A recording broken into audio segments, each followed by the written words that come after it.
이번에 키워드는 있다라고 하는 있을 유자입니다. 있다라는 단순한 뜻을 넘어 무엇을 보유하다, 소유하다. 어떤, 어느, 수량과 수량을 더하는 역할, 그리고 뭐뭐 할 수 있다라는 표현까지. 변화무쌍한 있을 유자의 한자를 지금 같이 보도록 할게요. 먼저 첫 번째로 이가 있다라는 표현이에요.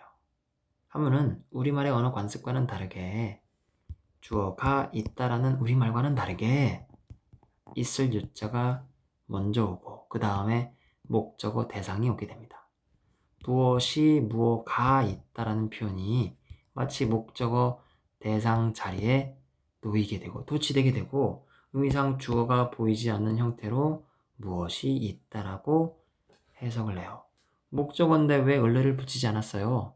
여기에 마치 보어처럼 이 가를 붙여서 해석하는 게 자연스럽기 때문이에요.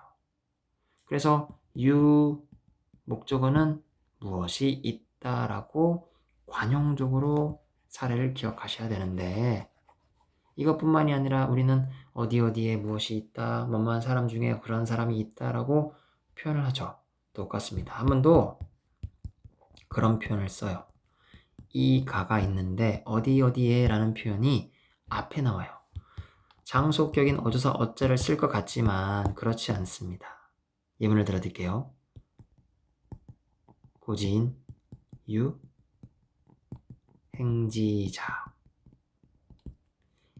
있다 무엇이 무엇가 가는 사람이 있는 거예요. 근데 어디에라고 하는 해석까지 붙여서 옛날 사람에 근데 그게 만약에 사람이라면 옛날 사람 중에 옛날에 사람 중에 간 사람 중에서 범위를 한정하니까 nom자자는 그 사람 중에서 간 사람이 있다라고 해석하면 매끄럽죠. 고지인이니까 HB라요. 그래서 동격으로서 옛날의 사람 중에라고 해석을 했습니다. 자, 직접 문장을 보면서 첫 번째 이해를 같이 그려보도록 하겠습니다. 두 번째 예문이에요. 송인 유, 민 기지 부장이 알지자라. 송나라 사람 중에 유, 자 보이나요? A, U, 그 다음 B예요. 어때요? 빠르게 보이죠? 해석해보면 송나라 사람 중에 그러그러한 사람이 있다. 그러면 그러그러한 사람을 봐야 될 거 아닙니까? 해석해볼게요. 민, 알, 걱정하다, 뽑다. 걱정했어요. 전체 문장이 절입니다. 걱정했어요. 그래서 그 기자는 싹을 지칭해요. 싹이 서술어 부장 잘하지 않음을 싹이 잘하지 않음 이거 주어 어조사 지자에다가 서술어네 이거 이가 주격 조사를 붙이고 마치 절을 취한다 라고 말씀드렸단 말이에요. 거기다가 말 이을 이자까지 오고 또 서술어가 오니까 문장 전체가 절이겠네. 다시 볼게요. 송나라 사람 중에 어떤 사람이 있어요? 걱정한 거예요. 전체 절을. 그 싹이 자라지 않아서 그래서 그 싹을 뽑다. 이 서술어죠. 뽑았죠. 그 싹을. 이 어조사 지자와 그 기자는 싹을 지칭합니다. 맹자 전문을 봐야겠지만 여기서는 나오지 않지만 싹을 지칭하는데 싹이라는 게 뭐예요? 싹이 자라는 데 있어서 물과 시간, 햇빛이 필요할 거예요. 근데 그 어리석은 송나라 사람은 자라라 하면서 그 싹을 뽑아서 조장했어요. 어리석음을 표현하는 송나라 사람의 예문을 보았습니다. 있다라고 하는 있을 요자가 무엇이 있다라고 표현되는데 전후 맥락을 살펴보면 언제든지 무엇이 있다라고 표현이 되지 않을 때가 있습니다. 그게 강한 보유나 소유의 의미를 지니고 있을 때는 그때는 무엇을 보유하다. 무엇을 보유하다라고 해석하시는 거예요. 보존, 소유, 보유 다 좋아요. 같이 볼게요. 사람 중에 A, U, B잖아요. 그래서 뭐뭐에 뭐뭐 중에 B가 있다라고 할 수도 있어요. 사람 중에 이것이 있다라고 할 수도 있는데 강한 보유면 어떻게 해석하는지 해볼게요. 사람은 모두 갖고 있다. 불인 인지심을. 이거부터 볼까요? 인, 참아하다. 앞에 불, 부정사가 붙었으니까 참아 뭐뭐하지 않는다. 참아 뭐뭐하지 않는 사람의 마음이에요. 내 앞에 굶주려서 굶어 죽어가고 있는 사람이 있다라고 상정해봐요. 그 사람 앞에서 제가 피자와 빵을 먹을 수 있나요? 사람이라면 굶어 죽고 있는데 그 빵과 피자를 주지 않을까요? 그게 차마 하지 않는 측은지심의 마음인 거예요. 사람은 모두가 그렇게 차마 하지 않을 수밖에 없는 측은지심의 마음을 보유하다, 소유하다, 가지고 있다, 보존하다라고 해석할 수 있죠. 그래서 여기서는 무엇이 있다라고 하는 표현보다 무엇을 가지고 있다라는 표현이 적절할 것 같아요. 아래 문장도 볼게요. 아래 문장도 1번이냐 2번이냐 한번 판단해 보세요. 유항산자, 자, 무엇을 가지고 있는 사람은 이게 전체가 주어입니다. 항산, 낫다라고 하는 서술어 생산하다의 산자예요. 이 산은 이런 거죠. 지금으로 말하자면 일자리와 취업을 말하는 거예요. 입에 풀칠할 수 있는 일자리와 취업이 있는 사람은, 변함없는 재산을 갖고 있는 사람은 항상스러운 마음, 인간으로서 가질 수밖에 없는 그 측은지심의 마음은 있다라고 해석할 수 있는 거죠. 이런 거죠. 내가 입에 풀칠할 수도 없는데, 내 처자식은 굶어 죽고 있고 부모님을 봉양할 수 없는데 그 빵을 어떻게 남한테, 피자를 다른 사람에게 기부할 수 있겠냐. 우리에게 갖고 있을 수밖에 없는 측은지심의 마음이 있기 때문에 인간답게 살 수 있는 것도 맞지만 위정자는 마땅히 일자리, 그 측은지심의 마음을 보존하고 소유할 수 있게끔 일자리와 처우, 민심을 살피는 게 위정자로서 할 일이다라고 맹자는 말하고 싶은 거예요. 항심과 항산을 한번 짚어보면서, 그럼 여기서는 이가야 을르리야 한번 해석해 볼게요. 다시. 항산이 있는 사람은 항심을 가지고 있다라고 하는 게 좀 더 매끄러울 것 같아요. 변화없는 재산이 있는 사람은 변치 않는 마음을 가지고 있다라고 하는 게 자연스러울 것 같습니다. 이어서 볼게요. 우리가 첫 번째 이가을을 소유와 보유, 있다라는 의미를 짚어봤습니다. 이번에는 수량과 수량 사이에 더하기의 의미를 지니고 있는 있을 유자를 볼게요. 이런 거예요. 숫자와 숫자 사이에 더하기 10, 6, 5 그러면 15이겠죠. 예문을 보면서 직접 보도록 하겠습니다. 나는 10 더하기 5예요. 15이죠. 15. 그 다음에 말리을자 서술어 어디에라고 하는 어조사 우자 또는 어조사 어자 또는 어조사 호자 어디에 대상 장소에다가 에를 붙인 거예요. 이거는 머릿속에 쏙 기억하시면서 학문의 뜻을 두었다라고 해석하는 거죠. 주어와 서술어 구조처럼 보여요. 근데 15이라고 하는 명사가 떡하니 들어섰는데 여기서 말이을리자를 어떻게 해석할 거냐.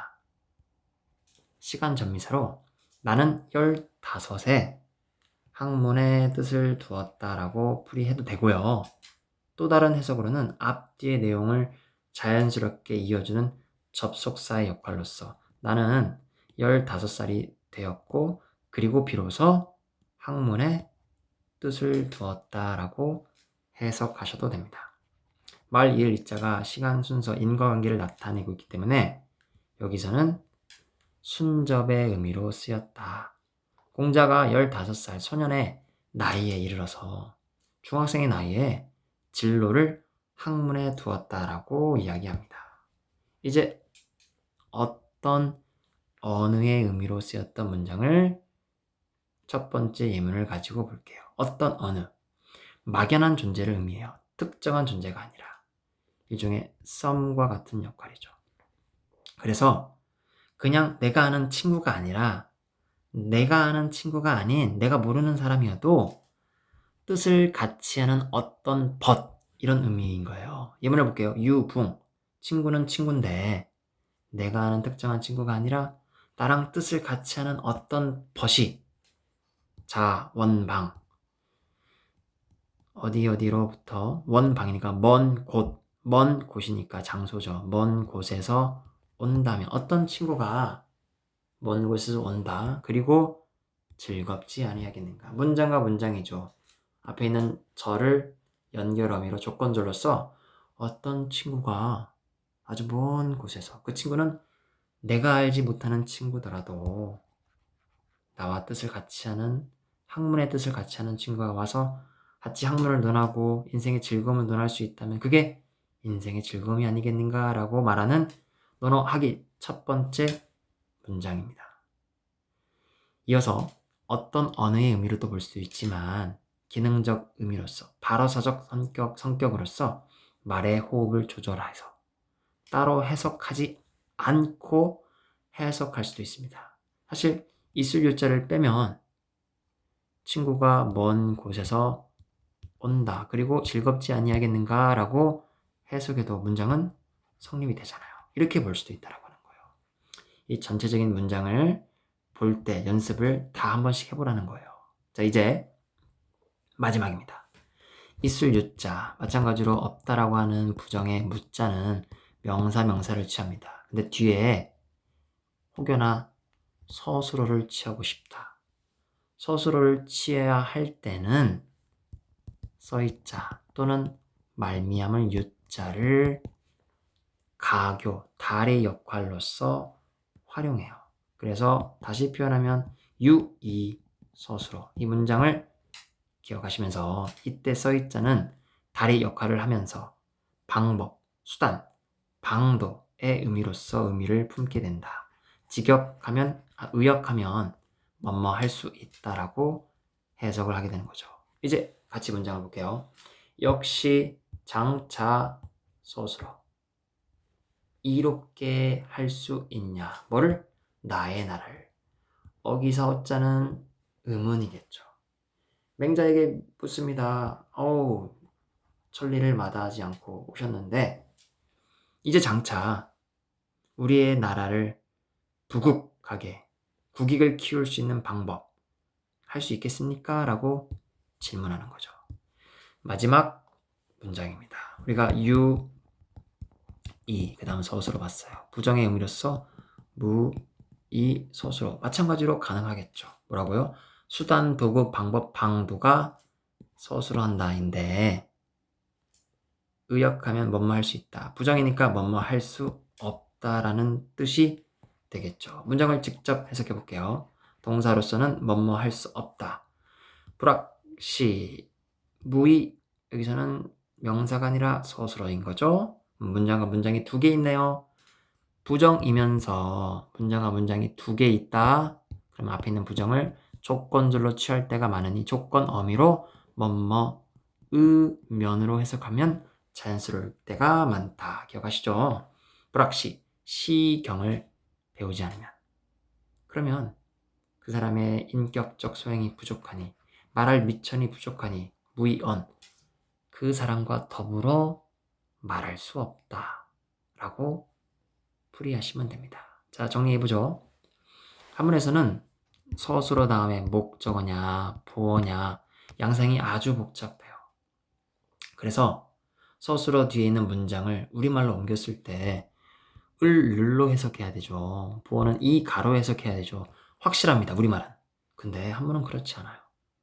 어떨 때는 이가, 어떨 때는 을을 분명히 목적어 자리인데 또 어떨 때는 주어로, 어떨 때는 부사어로 해석되는 경우가 너무 많아요.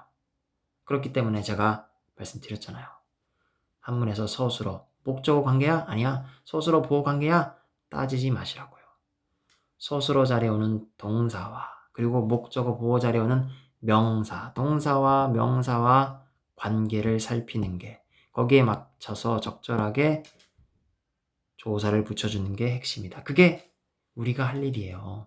목적어냐 보어냐를 따지는 건 우리의 역할이 아닌 거죠. 학자, 학자들의 몫인 것 같습니다.